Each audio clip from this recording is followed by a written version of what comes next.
All right, please introduce yourself, state your name and DOC number for the record. 4968. I'm sorry, you have to repeat that. I didn't hear you. Barry Pascual 390968. All right, Barry, my name is Brennan Kelsey. Along with me is Mr. Marabella and Mr. Freeman will be your parole panel. We'll ask you some questions. You can respond. At the end, you can make a statement. We'll take a vote. You understand the process? Yes, sir. And we'll have, I think we'll have 3 folks who will speak on behalf, and then we'll have some speakers against. I'll read out the names. We have Mr. Randy Meyer here, William Scardito, Catherine Sapora, Andrell Maddox, Andrew Hunley, Kenneth Schmedier, Alicia Poche, Alexandra Cates, Carrie Myers, Jennifer Stegmeyer, Bethany Saunier, Morgan Walker, Amanda Grove, Laura Lyons, Natalie Sheremy, Jane Sisaby, Jennifer Cameron, Jill Falgu, Toyru Montgomery, Baron DeHart, Joshua Pascal, Brad Roberts, and Angela Canty, Damian Riley, Braden Pascal, Erica Bloom, Dr. Kristen Altine Morris, Melvina Jones. Thank you guys for being here. All right. Barry Pascal, DOC number 390968. You're a first class offender.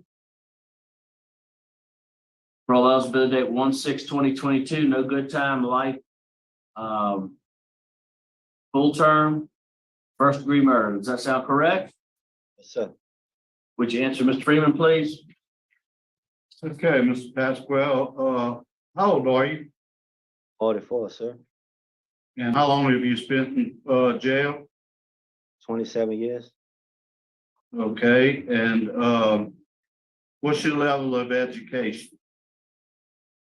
I got my GED. Okay. First, Mr. Pascual, I'm gonna give you a statement from one of the witnesses, and then I want to hear your statement. According to one of the witnesses, Michael Mitchell, they were riding around and they saw some guys in a Camaro and they wanted to race them. So they were revving their engine and blinking their lights, wanting to race. And then somebody from your car pulled the gun. They stopped, turned around, and went to Michael's house where the passenger shot Mr. I know I'm probably pronouncing that wrong, but that's who was shot. So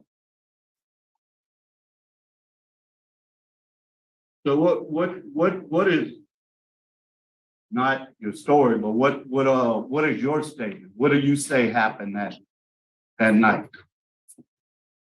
That night, me and my friend Derek was coming from a girlfriend's house, and we pulled up at an intersection. It was dark. We had a gun in the car. Our car on the left kind of flipped their brights on. So we kept going to the intersection and took a left, and they turned around and started following us, flipping their brights, kind of tailgating us. We really didn't know who it was. We had some problems with a guy earlier and thought it maybe was him, or somebody was trying to rob us. So we took a right down the street and we stopped, and they stopped behind us. I held the gun out the car, hoping I could scare them, or for them to drive away. But when they put the car in reverse, I guess when they seen the gun, my friend Derek, he turned the car around and said, "Man, give me the gun." And I handed him the gun, and we chased them. We pursued them down the street while they was in reverse and we was going forward. And when we stopped, they was in front of us, we was in front of them, and as they pulled into the yard, Derek shot out the window. Later did I learn that Brett was killed. A night that I won't forget and regret for the rest of my life.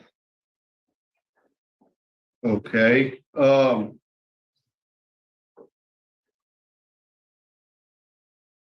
so you're saying that your friend was the one that did the shooting? He had the gun?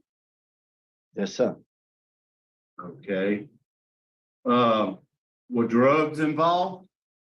No, Y'all sir. doing drugs that night? Have you ever done drugs? No, sir. Drugs didn't play a part in me being involved in committing this crime.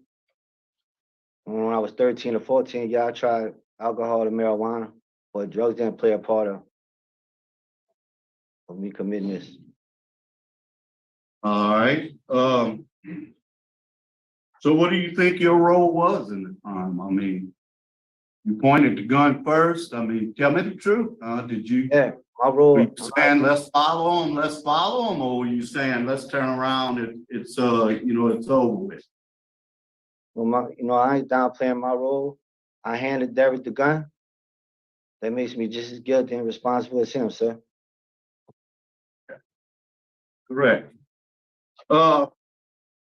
If you could say something to the family, what would you say? What do you think your actions has done to this family and to your family?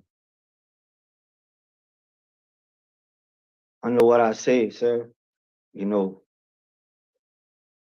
Won't be enough.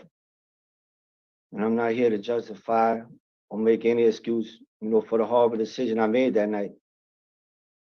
I'm here to hold myself accountable and apologize for the pain and suffering I've caused Brett's family. This should have never happened. I'm No. ashamed. I'm ashamed. I'm sad, and I've always been bothered by my actions, sir. It Okay. weighs on my heart, even today. Knowing I'm responsible for Brett's death. I also feel guilty, knowing I affected his family so painfully. I just want to say that, from the bottom of my heart, I'm truly sorry for what I did. Okay. And 12/15 of 96, I see a armed robbery was dismissed. What happened in that event? No doubt.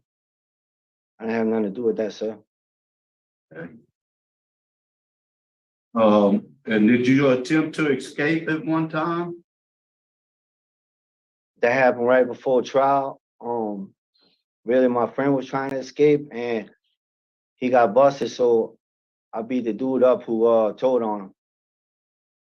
So they gave me an escape charge too.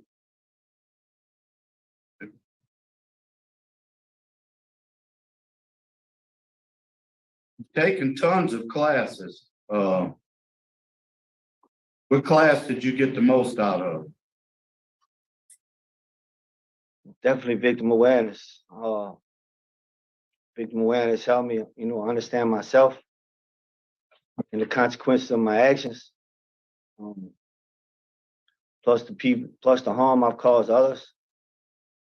In victim awareness, I realized that I harbor feelings towards my co-defendant, blaming him for me being here.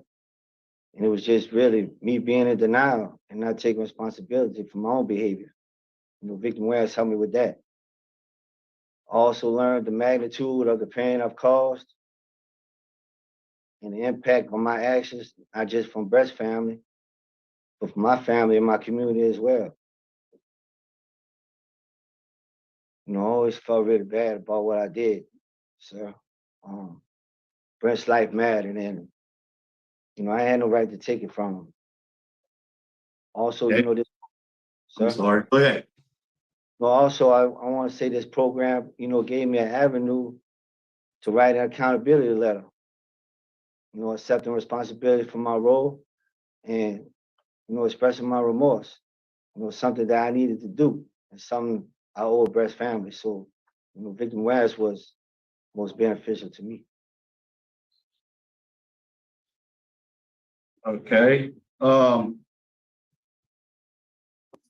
Where you plan to live? Where you plan to work if you get out? My reentry plan is successful. You know, I'm going to the parole project. I've been accepted over there, where they'll help me transition back into society. After finishing the programs there, you know, I plan to reside in Terrebonne Parish with my fiance Alicia. She has a home there for us. There, I do have a few job offers doing electrical. Some I've, you know, acquired here, a skill here.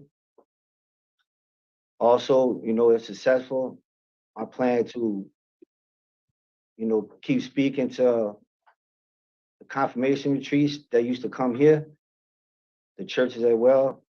You know, the church that used to come there and go, that has since accepted me.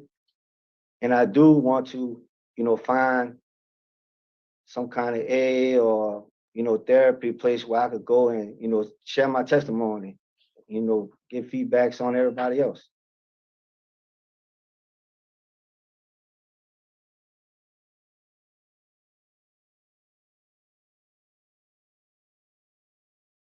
You a certified electrician?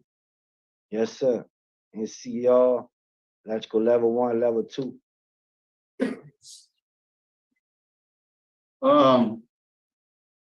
Your minimum custody, your risk is low. You have a good institutional record. You have 12 disciplinary reports. The last one was in 3/14. I think for aggravated disobedience. Do you recall that write up? Yes, sir. Yeah, what happened? You just didn't follow an order? No, sir.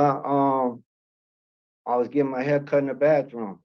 Something that, you know, we shouldn't do. All right. Also,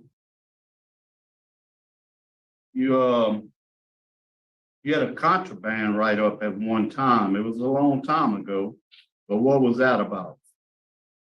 What year was it, sir? I'm not sure. I didn't put the year down. Do you have the year, Warden Falgout? I'm looking right now, sir. Give me a sec. Looks like 09. 09. 2009. I was in the cell block and I got caught with a shaving razor, a Gillette razor. You know, they was shaving with clippers. I couldn't use the clippers. So I had a Gillette razor in the cell. Okay, I will have to mention that you have a ton of letters of support from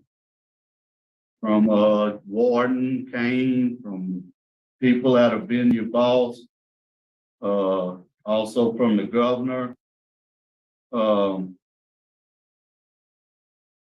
me about some of the community service you've done during catastrophes and other things you've done to help out. I see where they must trust you because they let you off the prison grounds quite often. Yes, sir. So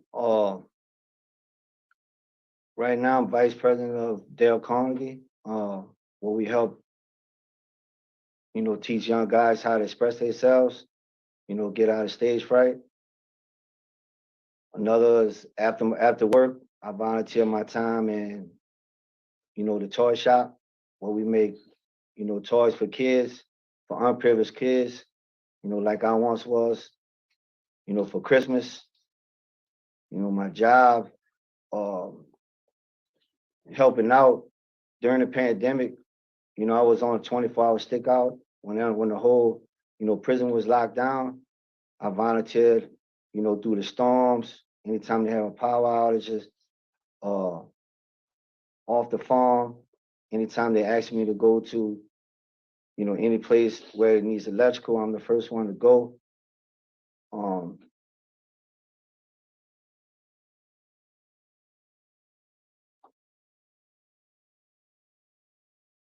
You know, that's Yeah, that's good.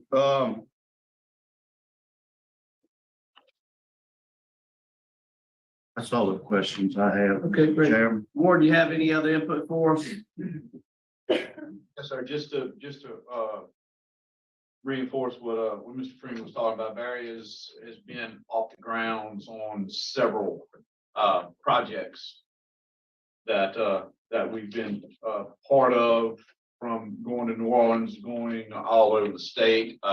He's been a very trusted, inmate for us. He's done a good job. He's been in the electric shop for,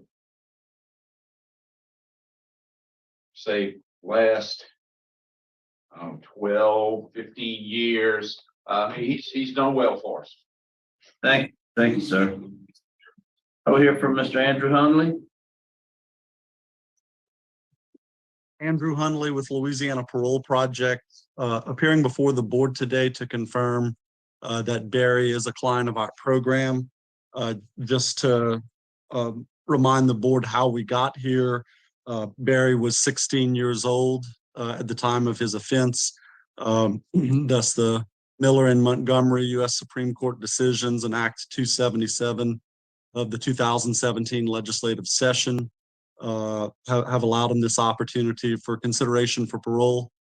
As this board is aware, our organization has done the reentry for almost all of the juvenile lifers who have been released to date through the parole board and through sentencing reviews. There have been about 100 juvenile lifers released since those decisions. And I would remind the board that the recidivism rate among juvenile lifers is among the best when compared against any other group. But specific to Barry, when we look at his record, there's often talk about who's worst of the worst among juvenile lifers. It is our opinion that Barry is among the best of the best when we consider that he's taken all of the rehabilitative programming that's available at Angola, in addition to acquiring trades in carpentry and electrical, and just I'm certain anyone at Angola will tell you he is a highly skilled electrician. So as we consider, his future employment opportunities, we're certain he will have no problem maintaining employment in the field that he's very good at. Throughout our work with Barry, he's always taken responsibility for his offense and has explicitly talked about his desire to be involved in community service whenever he's released. We have a very strong feeling as far as when we compared Barry to the other juvenile lifers who've come through our program. He will be among those who are most ready to move forward, but he still will have the opportunity to complete our program. And if he's granted by this board, we look forward to immediately having him as a part of our program, and he will complete all the requirements that we would have for any other client, which includes access to mental health and substance abuse assessment and a minimum of 1 year case management from our staff, even after he completes our residential program. Thank you. Thank you. Thank you. Now we'll hear from Ms. Joshua Pascual.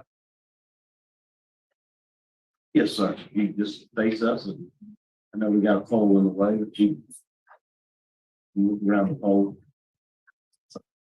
Morning. Joshua Pascual is married to youngest brother, 4 years younger.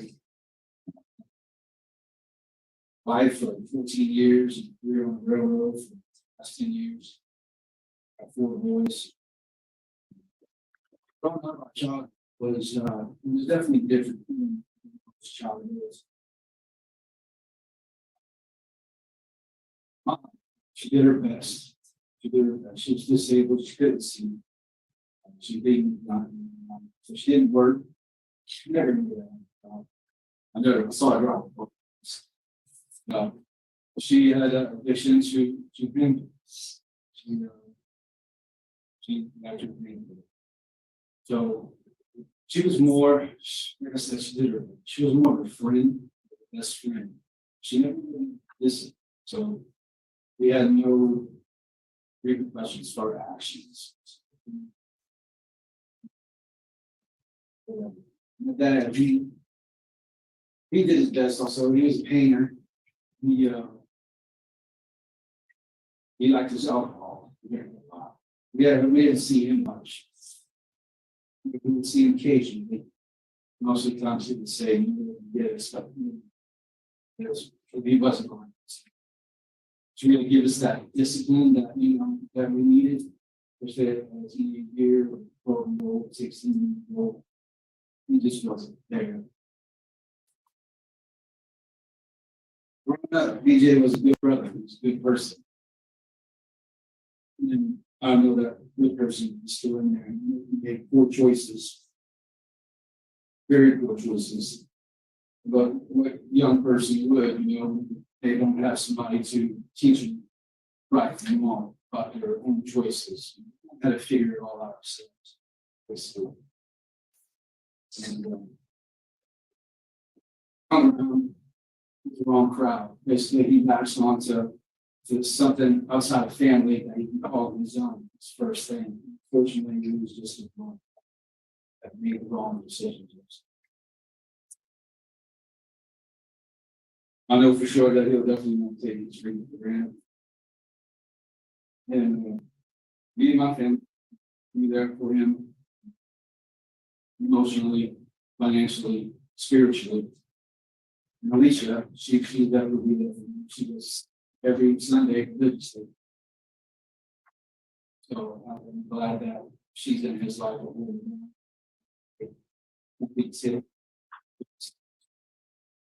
Because I believe once he gets out and he's established his career, something moves. I'm for sure that he will not.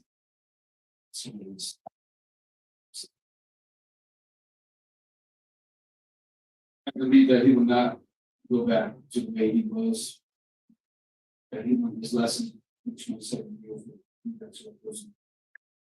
I want my brother to experience the life that I have, and that was poor choices. So I'm just here seeking a chance to get this. All right, thank you. Thank you for your comment.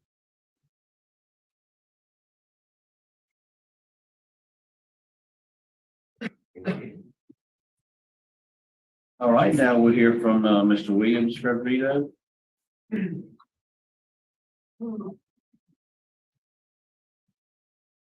This morning, Doing fine. just want to thank you guys for having us here.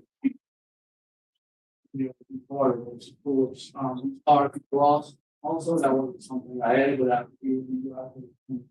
Let them know I'm sorry for their family suffering every day. I just want to make a few things clear. This day, me and my family, because it never comes. Because a little over 26 years ago, this was over with, here we are today. My family and I was put through hell when my brother was murdered by Jr Pascual DOC. Refreshing the committee on what had happened today. My brother was supposed to work with me this particular day, but we didn't work. So he decided to work on the vehicle. Okay. Him and Mike Mitchell worked on the car. When they got the car running, they took it for a little test drive. When they got to a four-way stop sign, they noticed a white Camaro pulled up on the side of it. At that time, my brother looked over it down, and rather than motor, he thought they were trying to race him. So at that point, they pointed a gun out in their lap. That's what happened. At that time, my brother took off, and they chased him down, up and down the streets of East Loyola, East Louisiana, Old Mitch Drive, which is a one-way street. They could have turned off at any given time. My brother was trying to get away from the man pointing the gun. When my brother pulled up into the front yard, Mike Mitchell's home, where his mother lives, they jumped out of the car to run in the house. And as they were running to the house, Jr Pascual sat up in the passenger window of the car. When they pulled in front of the house, he fired over the top of the car, shooting my brother in the back. This is all in the report. That's exactly what happened. Let's see. hitting my brother in the back and killing him instantly. I'll never forget seeing like. After looking back, when Barry's passed, from what we understand, they would not bring up his juvenile record. They would not open this time to be in trial with his daughter. But we were told that he had shot a woman or a girl in a drive-by shooting several years before, had been incarcerated in juvenile prison. This girl was in a wheelchair today, from what we understand. This was never brought up during the adult case because they could not open the file. But here we are today, reverting back to juvenile. We found out later that that Barry and Derek had just done a drive-by shooting earlier in the day before meeting up with my brother at the stop sign. This is how this occurred. My brother had nothing to do with anything at all. The prosecuting attorney at the time, I believe his name was Quentin Pellet. At that time, he wanted the death penalty because of the first degree murder.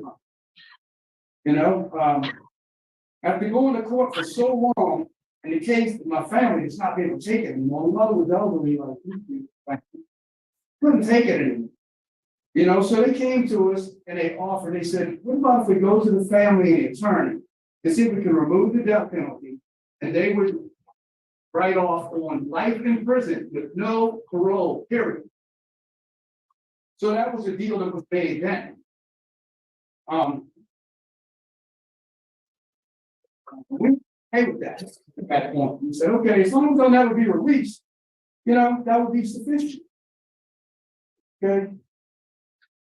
Barry was only a few months shy of 18 years old when this happened. Derek was 18. That's why he's not here. He's not dealing with this. He should not be eligible for release under this new law. So he has shot 2 people, killed 1 in a drive-by shooting. Hurt. We understand he has been a model prisoner, done many classes, and with great trustee. That does not equal anything close to the person who deserves a second chance. My brother didn't get a second chance.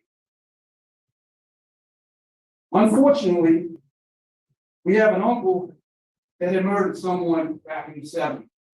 He was granted parole by Governor Evans. He got out and he did the same damn thing again. He's back in Angola again today. I don't know if he's dead or not. This happened to me.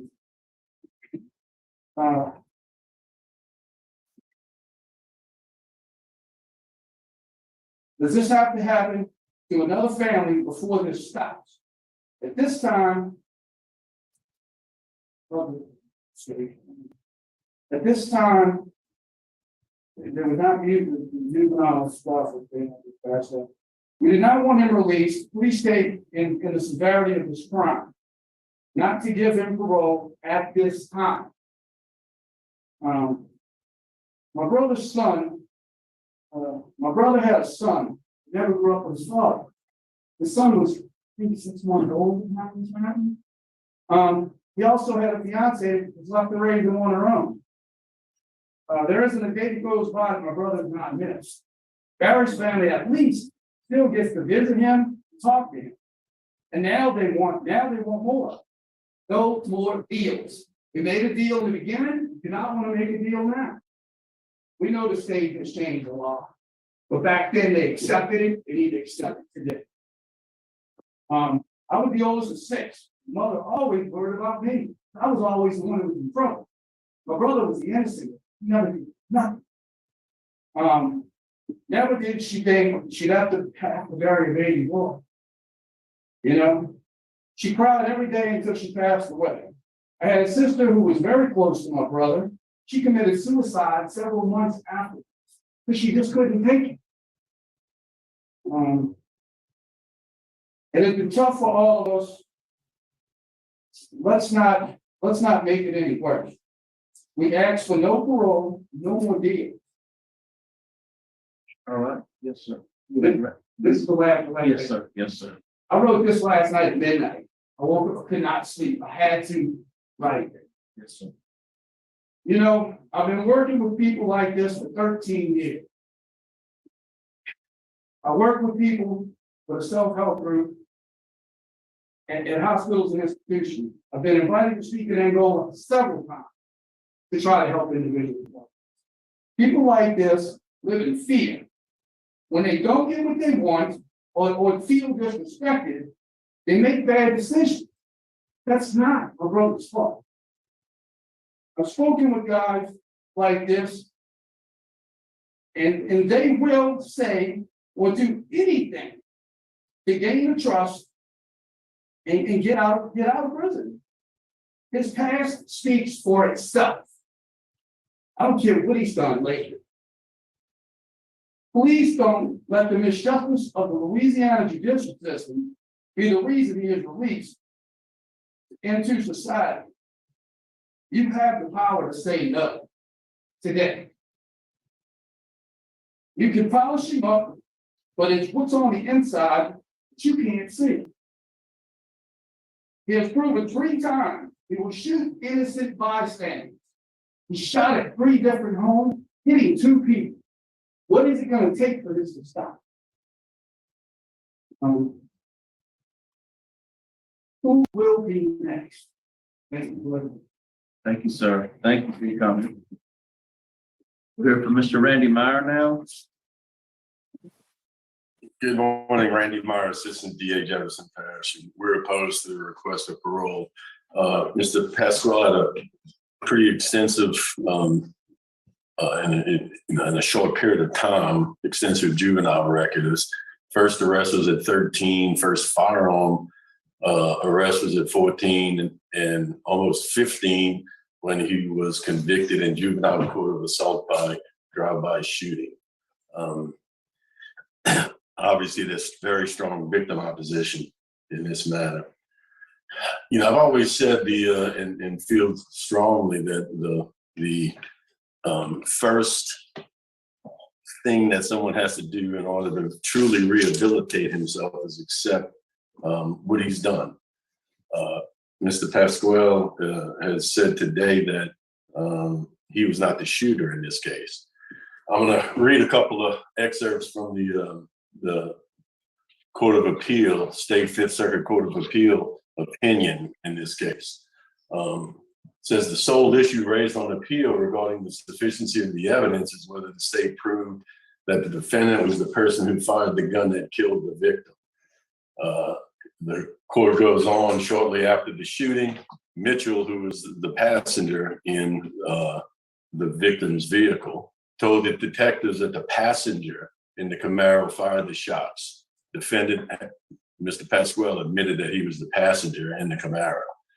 And it goes on, the reliability of Mitchell's identification of defendant as the passenger and the shooter were established by the evidence that was presented. And the court goes on and discusses briefly some other circumstantial evidence that corroborated Mitchell's testimony that the defendant, the passenger in the Camaro, was the person who fired the shots. Mr. Pascual again has gives us a different story. The evidence is opposite from what Mr. Pascual's story is. For those reasons, we are opposed to his request for parole. Thank you. All right, Mr. Pascual, would you like to make a statement on behalf? And then Mr. Kenneth, you can wrap up at the end. Would you prefer to do that? No, thank you. I would defer until the end, although I note that one of Barry Pascual's additional supporters, Alicia Poche, has not yet had an opportunity to speak. Okay, well, she wasn't on the list to speak. Where is she? You can make a brief statement.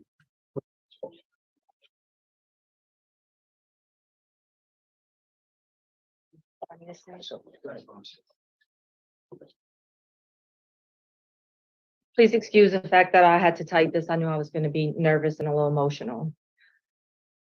My name is Alicia Poche, and I am Barry Pascual's fiance. We've been together for 8 years. I have worked for the same oil field company for 22 years in the credit and collections department, and I'm now the manager of that department. Barry has always been kind and loving, gentle and giving, supportive and encouraging. He offers practical and logical advice on anything I bring to him. Everything from non-serious to serious and everything in between. We are truly a team, and I can honestly say he has brought more joy, laughter, calm, and meaning to my life, and I'm a better version of myself. Nothing said in this hearing today regarding Barry was a surprise or new to me because he has always been truthful about his entire juvenile history and beyond. Barry and I have had deep conversations many times about the night of the crime, and he has always expressed his deep remorse and regret about that time. He knows he cannot undo what was done and his role in that, but he tries every day to make up for his actions by being a better person than he was the day before. Barry's very compassionate towards his peers inside of Angola. I am often sought out after guys are released so they can keep in touch to see how Barry is doing and if he needs anything. These guys tell me how Barry impacted them in one way or another. The stories range from him giving toiletries, food, clothing, etc., if they didn't have anything. Others tell me how Barry gave them a listening ear or some guidance on an issue they were having. Others talk about the times they played on a sports team together and he led them, or their time together in different programs. Each story always shows me what a beautiful heart Barry has. At visits or during rodeo time, I'm often told by guards within Angola what a good guy Barry is and how helpful he is to them all. They talk to me about his work, his hobbies, and his good attitude. I'm told of his ability to troubleshoot electrical issues that others weren't able to figure out, his willingness to see projects through to the best of his ability, and how it will help anyone on Beeline or within the prison with any needs they have. I'm told how they love the different crafts he makes for the rodeo and how he'll even make wooden toys for their children. You already know about his transition and residency plan, but I would like to express that I fully support him going to parole project and encourage him to stay as long as he wants or is determined that he needs to be there.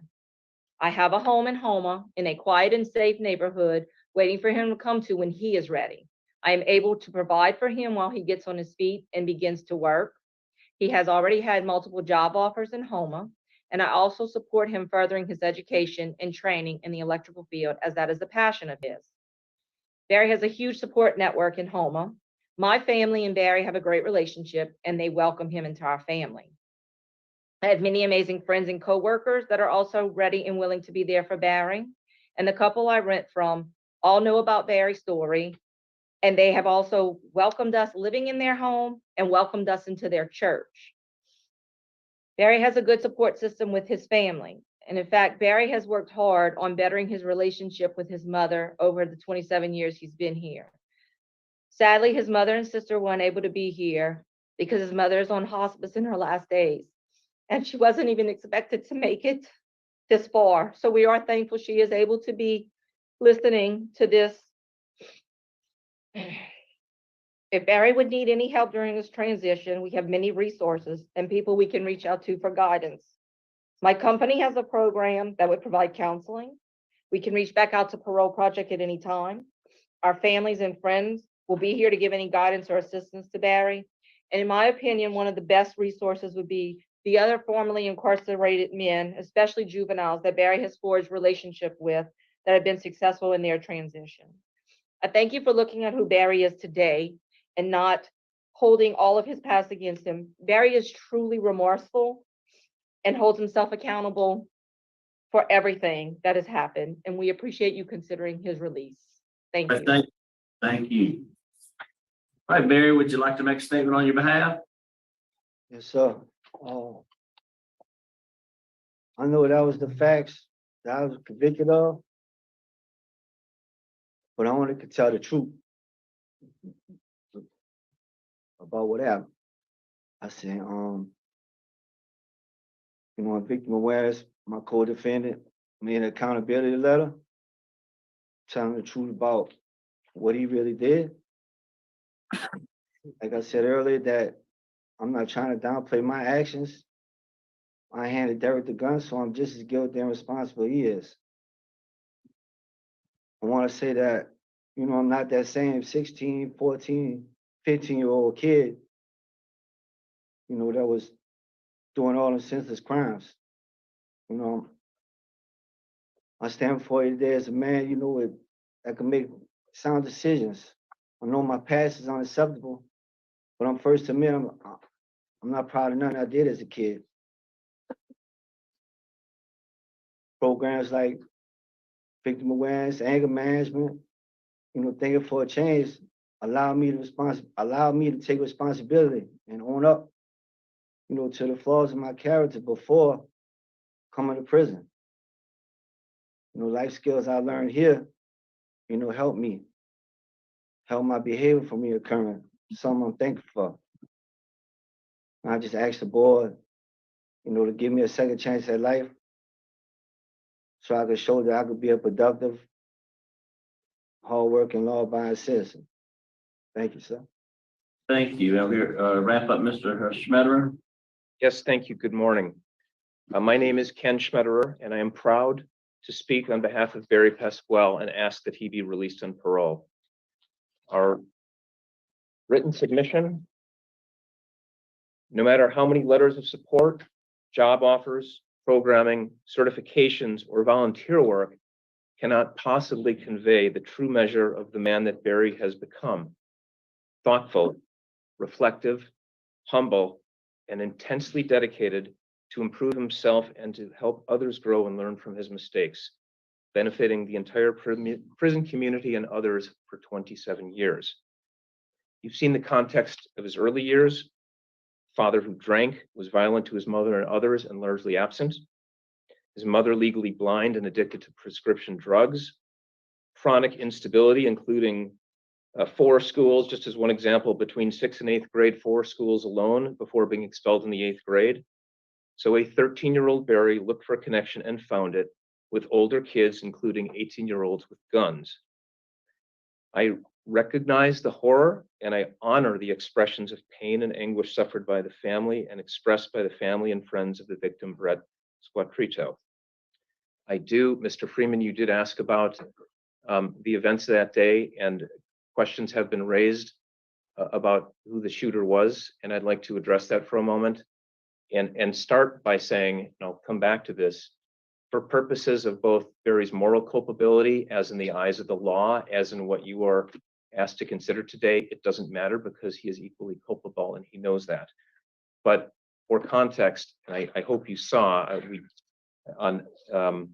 we noticed that a couple pages in our tab 2 were missing, and on Monday that was submitted. That was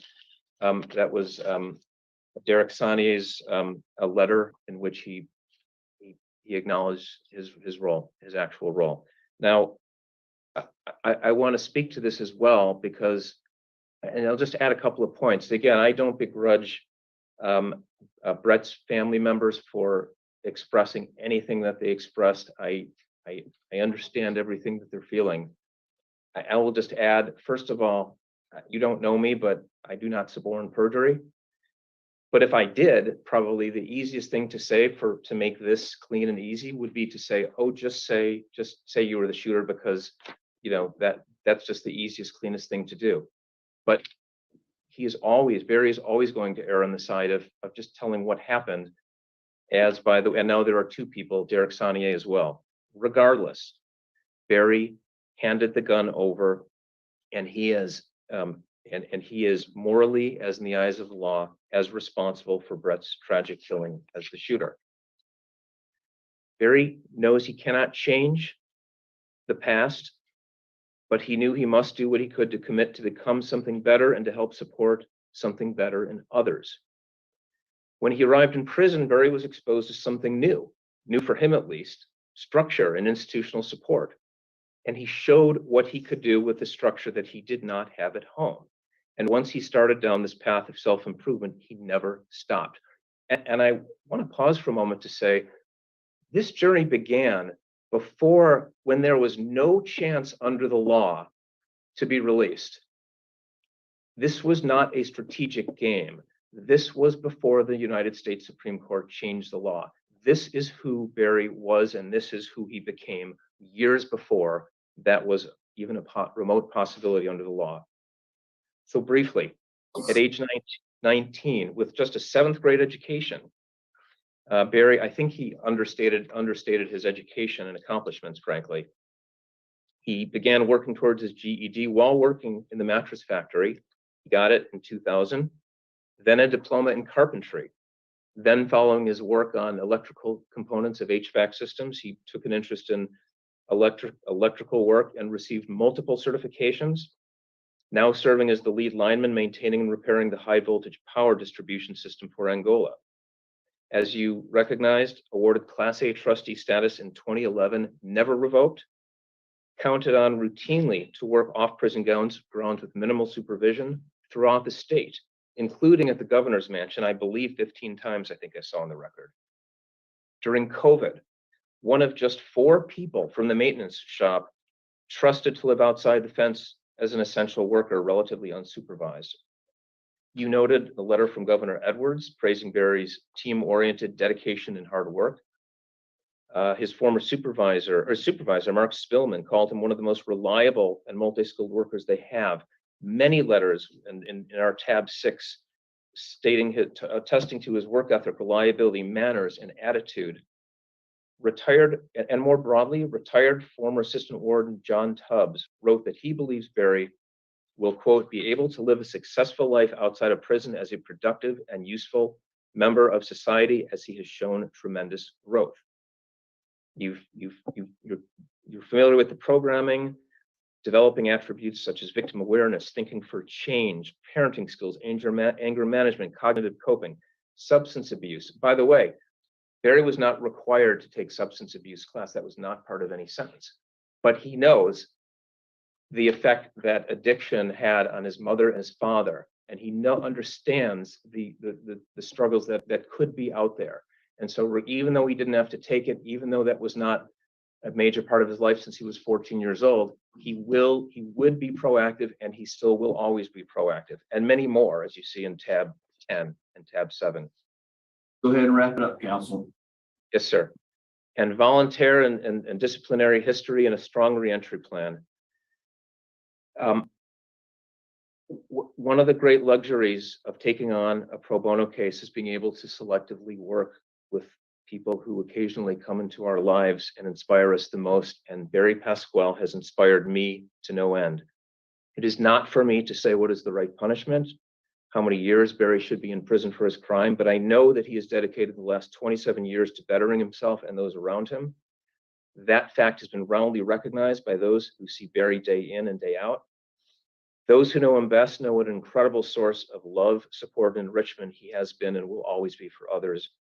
If Barry is released, he will make you proud, as he has made me proud. Please, please give him that chance. All right, thank you. All right, sit down, prepare to vote. Yes, sir. All right. Mr. Freeman. This is a very, very, very difficult case. Nothing is gonna bring his brother back. And his brother's life was cut extremely short. I mean, they took him away at a young age. Our responsibility is to look at what you did and then also turn around and look at what you've become. There's no way I can put myself in your shoes. No way. Impossible. I've never had nothing like this happen to my family. I'm sure at first I would be tremendously angry. And I want to thank everyone that came today to speak. You know, you could tell it was from the heart. You could tell just how much each side cares for their loved ones. But unfortunately, it's my choice to make a decision in here. And I think you've done everything you can in prison, Barry. So I'm gonna order you to the parole project to get a substance abuse evaluation, follow all recommendations, and I want you speaking to at-risk youth. The only thing you can ever do to honor the man that's gone today would be to stop another kid from doing what you're doing. And we have tons of them out there. And I challenge Mr. Hundley to find places for him to speak to these youth. I know we try to gather them up because guns have just become unbelievably rampant in Baton Rouge. So that is my vote today. That's my vote. Mr. Marabella? Thank you, Mr. Chairman. I'd like to thank all of the people who have been here today. We have heard you. We have heard you deeply. I've been in the criminal justice system for 50 years. I was a prosecutor, I was a defense lawyer, I was a judge, and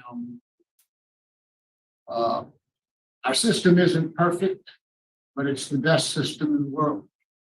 And it changes, it breathes. The legislature makes different laws. The courts determine and rule differently in over certain laws.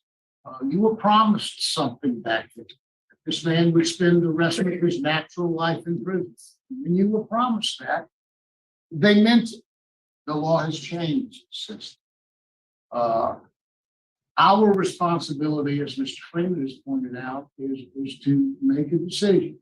And it does include as a factor the facts of the crime and what the facts of the crime are. But it also puts the responsibility of this board to determine who and what he's become today. And as difficult as this case is, he has done everything that's been asked of him in prison. I believe that my vote of conscience has to be under the law to vote to grant with the same conditions as outlined. You have two votes to grant your parole today. Again, I'll just repeat is thank you guys for being here. Thank you guys for being here. It's just a difficult case. There's, we've been doing this a long time, and when we leave here, it's tough. It's tough. But again, for the work you've done, for the institutional record, warden comments, my vote is to grant your parole today as well to the parole project. You'll have a substance abuse evaluation and follow-up. You'll have 6 hours per month community service to speak at-risk youth. And that's my vote for today. You have 3 votes to grant today. Your parole has been granted. Good luck to you. Thank you, sir.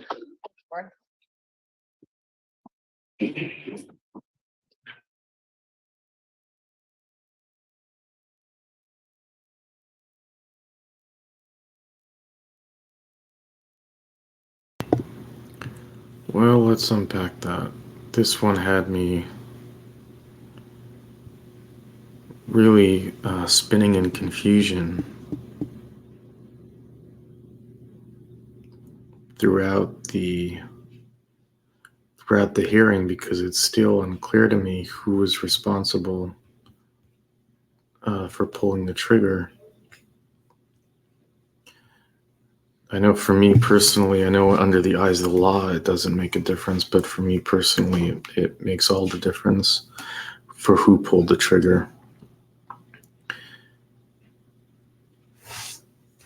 Let me pull up what Randy Meyer, the assistant DA, was referring to in the court.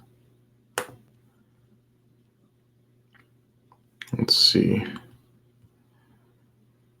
So this is the appeal that Randy Meyer was referring to. And he started with, rather, the sole issue raised on appeal regarding sufficiency of evidence is whether the state proved that the defendant was the person who fired the gun that killed the victim. The defendant argues that the evidence establishing him as the shooter was insufficient. So, just to reiterate, he's stating today that he didn't pull the trigger.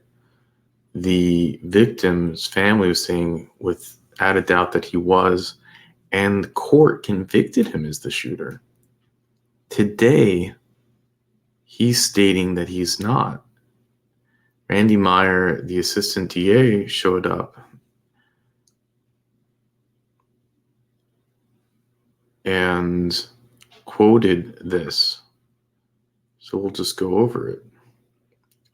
Now, this is the evidence that he had brought up saying he's not the shooter. Support of his argument, he cites the following evidence. The sole witness to the shooting, Mitchell, told the detective the night of the shooting that the passenger had a mustache and the driver was clean shaven. There was evidence offered establishing that the driver of the Camaro had a mustache on the day of the shooting, while Mitchell could not, then Mitchell, so this is the eyewitness, could not pick the defendant out of the photographic lineup in the shooting incident that occurred 3 hours earlier. It indicated that Sonier was the owner and the driver of the Camaro, and the defendant was the passenger, and Sonier did the shooting. The murder weapon belonged to Sonier, and the bullets matched those used in the murder were found in Sonier's bedroom. So the gun and the bullets belonged to the co-defendant, the driver. The state cites the following evidence in support of its argument that the evidence was sufficient. So that was what he was saying. The evidence of saying that it was not me was that he said he had facial hair, the shooter had facial hair, and I didn't, the driver did, and that the gun wasn't mine, and the bullets were found in the, which really, that's not evidence. The gun doesn't need to be yours. We both placed both of you in the car with the gun. So who cares who owned it? The state cites the following evidence in support of its argument that the evidence was sufficient to support the verdict. Mitchell testified that he did not know either of the occupants of the Camaro prior to the shooting. Shortly after the shooting, Mitchell told detectives that the passenger of the Camaro fired the shots. That's all that's important. The passenger fired the shots. Defendant admitted in a statement that he was the passenger in the Camaro. So the survivor stated it was the passenger, and the defendant stated he was the passenger. So there's no one's arguing if he was the passenger or not. And they're saying although he did not, Mitchell did not select the defendant out of a photographic lineup, he did select Sonier out of the lineup and identified him as the driver. So he wasn't able to identify the shooter, but he was able to identify the driver and saying that it wasn't the driver that fired the shots. The reliability of Mitchell's identification of the defendants as the passenger and shooter were established by evidence presented by the incident around 7:30 p.m. in a residential area with street lighting.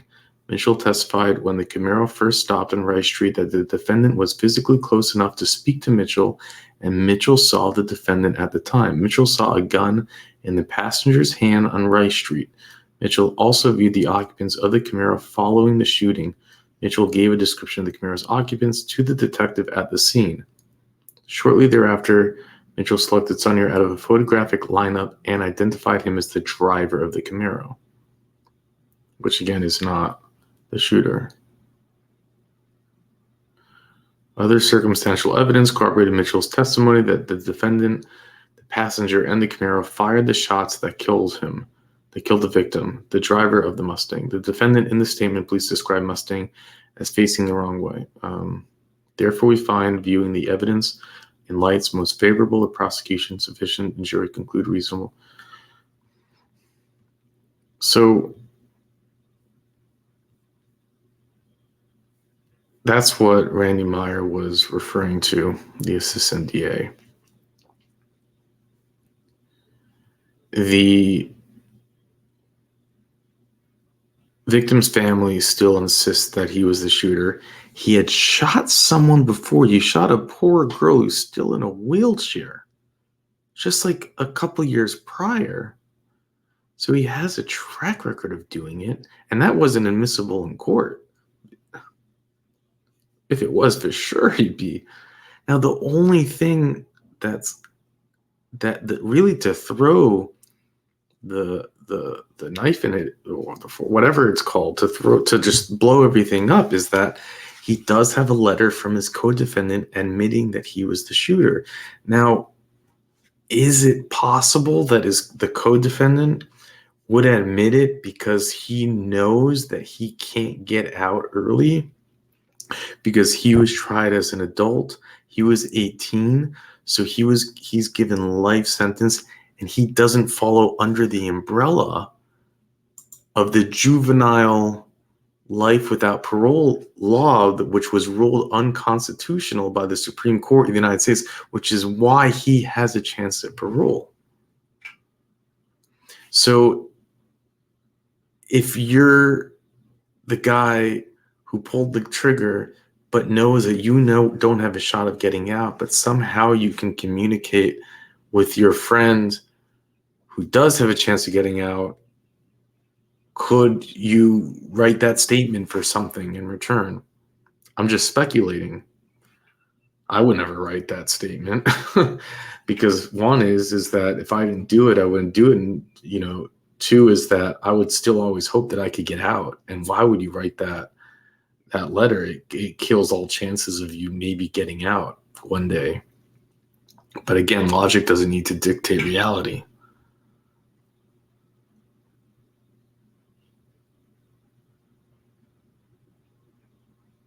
When they started talking about when the brother of the victim of the deceased started talking about the different things, it looked like his attorney and he himself were making faces like that's not true, as if they were like hoping to hide it. Then his fiance came out and really just said the dumbest things, but the most like she wrote it the day before. She wasn't expecting what she started her speech off was, nothing he said was a surprise to me. No, nothing that was said was a surprise to me. But what was said was that he was the shooter. So what do you mean? If nothing that was said was a surprise to you, then you're admitting that he was the shooter. So which one is it? That you're not surprised, or that he actually is the shooter, was the shooter?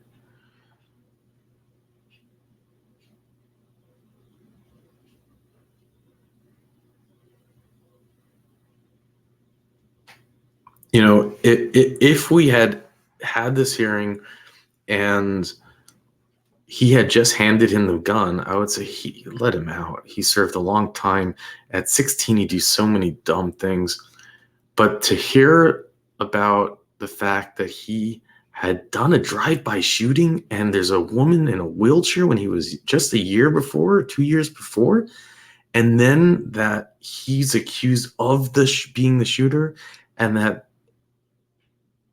he's denying that he was the shooter, when the court, okay, here's where now I'm getting the court prosecuted him as the shooter. He was the one who was accused guilty as being the shooter. The parole board always states that they don't retry cases. They're not there to retry it. They look at a case. If the jury found him guilty, then there's guilty. And from that perspective, how can they look at a letter of someone else saying, no, I was the shooter? I don't think they can legally, because they just don't know.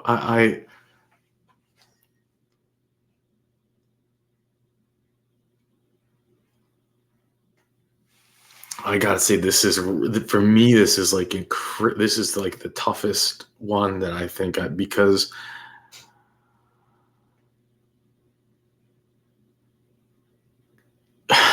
is it tough though? I mean, okay, so the bottom line is that he was found guilty of being the shooter.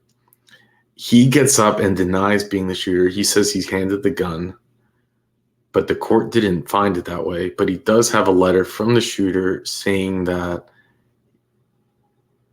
basically the jury in the court was wrong. Now, the evidence, if you read the whole transcript, it was pretty, I guess, weak evidence. For some reason, they didn't have, well, I guess it took too long. They didn't arrest him, I think, until a day later. So they didn't do gunpowder residue tests on the hands. I don't, have been it was a flawed case in terms of getting evidence. But you could argue it was a weak, somewhat circumstantial case, because the truth is, eyewitness testimony in a time of incredible stress like that, people could make mistakes. It's reasonable to say that someone could make a mistake when they're getting shot at, to say who the shooter was. It's possible that is believable.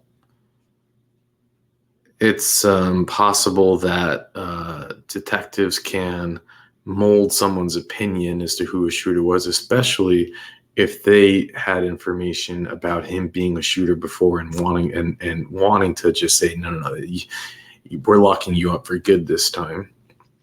I'm just throwing out circumstantial information. Again, for me, I don't know. But all of that being said, still, there's a chance that he was a shooter. A court found him guilty as being a shooter, and he had shot someone before. For those reasons, I don't, oh man, I don't know. It's tough. I have a personal, I have a story for me, which is nothing like this, but it just, of course, it's nothing like this, but I was 16 driving my brand new Mazda Protege Speed. It was, was it a 5-speed manual? I can't remember, but I love that car. It was 3 months old, black on black with tint windows. And driving down the road at like the sun setting, and all of a sudden there's boom, boom, boom on my car. And someone behind me in a car was shooting at me with a paintball gun. But I didn't know what it was. It was loud, and but being 16 and dumb, and just really dumb, I actually flipped my car around and started to chase them, and they started to drive away. And they ended up on someone's like lawn. Their car basically flew off the road. I got out of the car and started punching the car. And there was 3 people in their car, and I was one person. And the cops came, and I had damaged their car. But the cops, there was someone going around. They were from out of town. They didn't live there, and this was my town. And the cops were really angry that because there was someone going around shooting up the whole town with a paintball gun, and they didn't do anything to me, and they ended up, even though I had damaged their car. But just to show, if I had had a weapon on me, who knows what my 16-year-old mind would have done. Now, this is a completely different,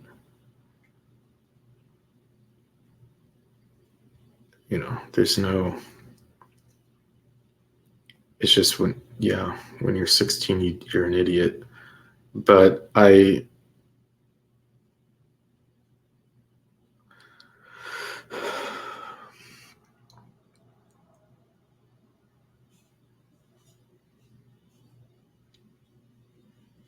simply don't know. I can't be, it's only the letter, because of the letter of the co-defendant to say that he was the one that did it. I'm just unable to really figure this one out, and because of his age. So I'm going to rely on all of you, maybe to help formulate my opinion on this one.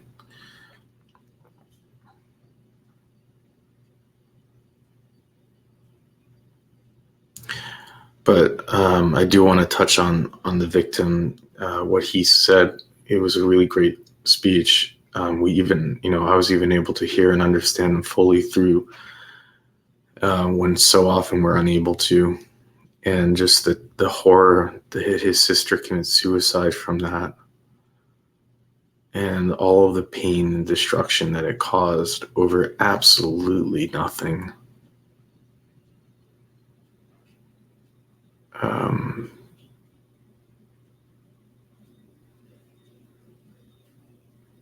Just because they wanted to